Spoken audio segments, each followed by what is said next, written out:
இது என்ன வீதி?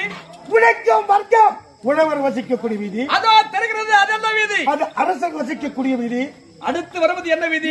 அந்தனர் வீதி. செலுத்துறதை போகட்டும். அந்தனர் வீதி செலுத்துது. அங்கது தேசத்து கோமகன்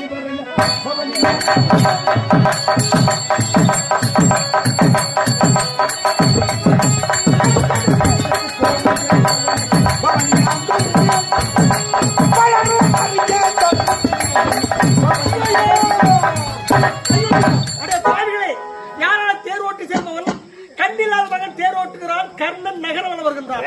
அடே பாவி, உன்னை தந்தைக்கு நான் கண்டில்லை என்றால் உனக்குமா கண்டில்லை? நான் ஒரு ஏழை பிராமணன், பசு கன்று வைத்திருந்தேன். என்னுடைய கன்றின் மீது உங்கள் ரத சக்கரம் ஏறி என்னுடைய கன்று இறந்து விட்டது. அடே பாவி, அடே கர்ணா, நீ எதற்கா சபருக்கு சென்றால் உங்கள் ரத சக்கரத்தை சேற்றிலே புதைந்து சமயத்தில் உதவாக போக வேண்டும். கொடுத்தே சாபம்